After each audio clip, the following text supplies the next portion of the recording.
Hey, this is Luke with Hunter's Installation, and today I'm going to be showing you how to check a contractor's license, why it's important, and how you can get some useful information from that when you're making a decision on your home improvement project. So check this out.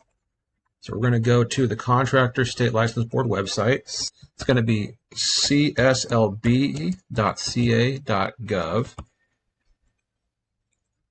Okay, so that's the website. And what you do is you go down to License Check right here.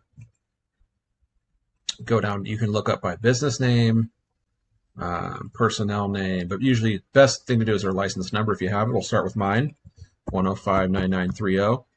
That is for Hunter's Installation, Inc. And you can see the contractor's license number. You can get a lot of information off of this page if you look carefully, but you can see their phone number, and you can see their business structure. So my business is structured as a corporation.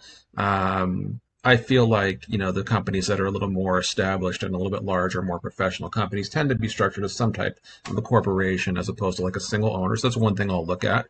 You can look at the issue date, how long they've been in business. You can see I got my license in November of 2019. So in November, I'll be in business for 6 years. So people that have been through multiple recessions or been in business for a long time, that to me says something about them. If they just got their license a few weeks ago or 6 months ago, they could be a good contractor. But at the end of the day, experience speaks to me, and how long they've been in business says something to me.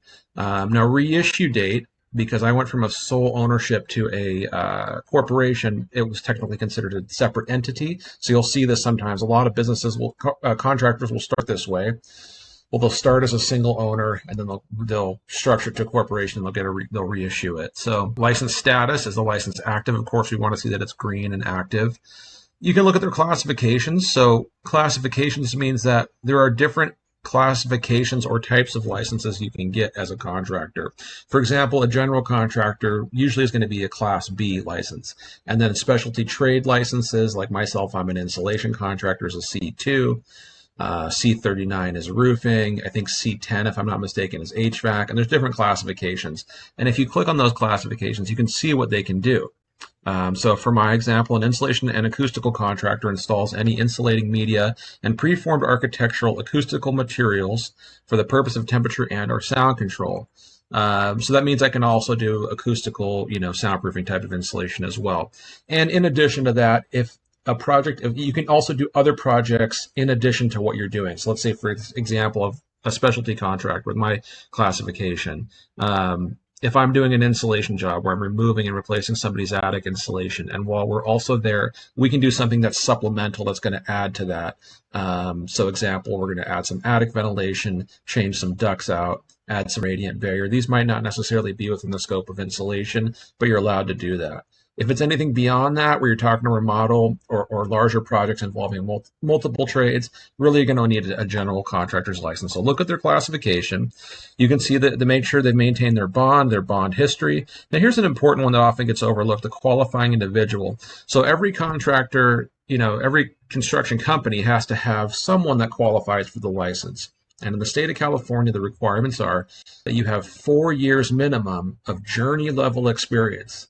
Journey level means that we have enough experience where you can be sent out to any job by yourself, and you can basically run that job and know what you're doing there. So this is like there's an apprenticeship all the way up to a journeyman or a journey person, and so you have to have 4 years minimum of journey level experience. And you can see from my company that I am the qualifying individual. This gets verified by the state of California.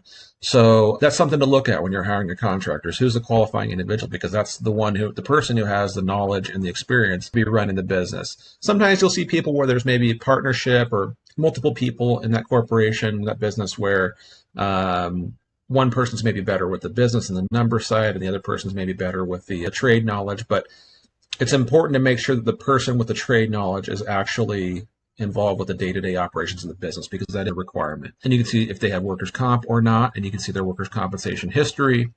If they have a personnel list of people that are sales reps or other people, on the board, the corporation, you can see if they're listed there as well. Now, this is also where you would see. Now, I don't have any complaints on my license. But if somebody did have a complaint on their license, you could see complaint list here, and then you can see what their complaints have been. You can see what they did to resolve it. And then sometimes you will see this here, and I've seen people question this, where it says license reissued to another entity. That can mean more than one thing, but most commonly what this will mean is that they were a sole ownership or a sole proprietorship, and they formed a corporation, and it's considered technically a separate business entity, and they will reissue your original license number, which is what happened with me. I got licensed in November 2019, and it was reissued in May of this year when I changed it with the Contractor State License Board to be a corporation.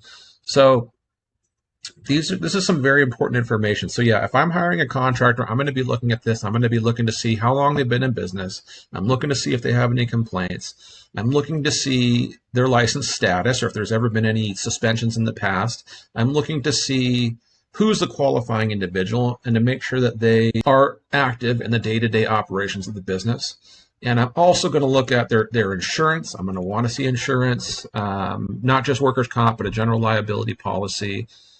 We provide that with all of our proposals, that information, and then I'm going to look to see if there's any complaint list and who's on the personnel list.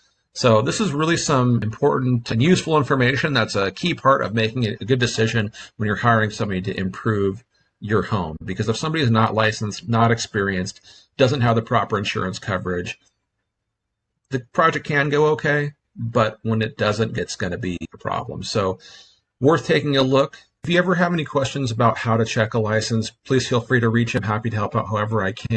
Protect yourself and your investments. Thanks for stopping by.